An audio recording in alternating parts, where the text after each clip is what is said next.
All right, let's go ahead and move on. Eagles 3-6 are going to Denver to take on the Broncos, who are 5-4. The Eagles are on the road and getting spotted a field goal. The over/under is 45. Now, please tell me why Miles Sanders gets injured, and now all of a sudden Nick Sirianni loves running the ball. Since week 8, the Eagles have run the ball on 71.4% of offensive plays. Not that it has amounted to any some kind of impressive win or anything. In fact, the Eagles have not defeated a single team this season with currently having a winning record. Meanwhile, the Broncos are coming off a dominant performance over the Cowboys, thanks in large part to their defense. The Broncos are one of 3 teams ranked in the top 10 in pass and rush defense this season and have allowed fewer than 18 points in 6 games this season, the most in the NFL. So personally, I am on the Broncos side of things. I don't really have that much faith in the Eagles in general. I don't really like Jalen Hurts as an NFL quarterback in fantasy. He's totally fine, obviously. Fantasy wise, Dallas Goedert is a solid play. I don't really love any of the Eagles running backs, even though they are running the ball all of a sudden. It's just hard to tell who's actually going to fall into the end zone, and I think you're only going to be happy if they fall into the end zone. Smith, that's his name, Smith. No, who the heck am I thinking of? Yeah, Smith on Devonta Smith. Yeah, Devonta Smith, that's his name. Jesus. On the Eagles, that's the only wide receiver I would trust on the Eagles. And then on the Broncos side, Jerry Jeudy is definitely an okay play. Melvin Gordon, he is actually the running back 15 on the year.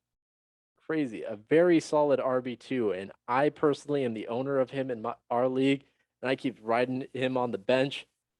But he's a really solid option so far. He has not handed over and relinquished that role to Williams yet. And I think that's obviously something that's going to happen in the future, but it just hasn't occurred yet. He's definitely an okay play if you don't have better options. I feel like a lot of people are very down on Melvin Gordon, as I am, but that was just something really interesting to me that he is actually pretty high up there in terms of overall season rankings for running backs. And that's, Williams, Gordon, Jeudy, Tim Patrick, Cortland Sutton are all, okay plays. None of them get me super excited. That's how I feel about really both sides of this game in terms of fantasy. Jake, what are you thinking on this one? Yeah, honestly, I don't want to tell you what I'm thinking because you have a lot of these players on your bench. On my bench, they're not playing unless Nick Chubb is healthy, then I'm gonna move in one of these guys. So if you don't want to talk about specifically Jerry Jeudy or Melvin Gordon, that's fine. Talk about other guys. So on the actual spread of this game, I went back and forth a lot. I still don't really know who I'm going to take. On my little cheat sheet that I have over here on my right, I have the Eagles circled. I'm going to take the home team on this one. Actually, I'm going to take the Broncos. I just think the Broncos defense it's just a better D in this one. And how they played against the Cowboys, I know we said we're just going to alt delete week 9, but you got to take some of that into account. They pretty much shut out the Cowboys. I know the Cowboys had 16 points by the end of the game, but if you actually watch that game, it was a shutout until straight garbage time. So I'll take the Broncos on this one. I'm going to take the under. I actually do like the running backs a lot in this matchup. It's a very favorable matchup for both Javonte and Melvin. And like you said, Melvin is a running back 2 in the league right now.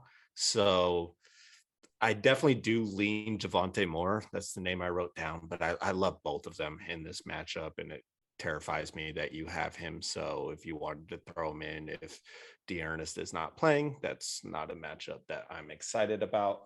As far as the wide receiving options, I'm not excited about Jeudy. Tim Patrick, I know he had a great game. Cortland Sutton, I'm not excited.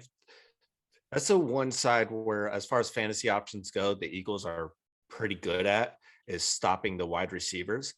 But Noah Fant, they are terrible. They are the number one defense against the tight end. I love Noah Fant this week. I think he's going to be, along with those running backs, I think it's going to be the running backs and Noah Fant that move this offense.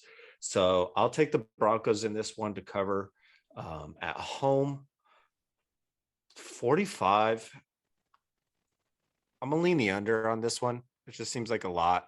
I think I just don't think the offenses are great. And I think Broncos have a really good defense. So I'll take the under on this game and I'll take the Broncos to cover. Throw Noah Fant. I love him this week. Javante Melvin, definitely solid plays. And either temper your expectations or keep the wide receivers for the Broncos out of it. For the Eagles, Jordan Howard's the only player that I'm playing on that side. I just don't trust. Yeah, Jalen Hurts gets points as far as a fantasy quarterback. I think there's better options this week over Jalen Hurts.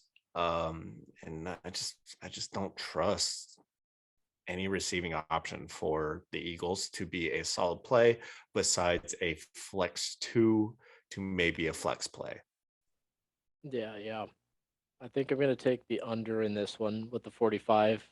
Thanks for mentioning Noah Fant. He got cleared from COVID protocol, Yep. so he's good to go.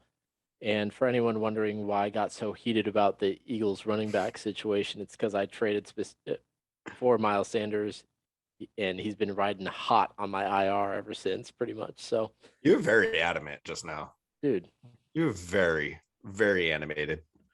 I believe in Miles Sanders, the player, so much. I was really sad that I walked away from our draft without him. And then I knew that I could get him for cheap because he wasn't performing because Nick Sirianni wasn't using him. And then the second he gets hurt, Nick Sirianni all of a sudden, oh yeah, running the football is good. I shouldn't just pass on every single down or force Jalen Hurts to run it every time. I shouldn't throw the ball 50 times and make my quarterback run another 20. Yeah. So I'm glad that he figured it out for future reference, but it would have been great to see Miles Sanders not hurt during that time.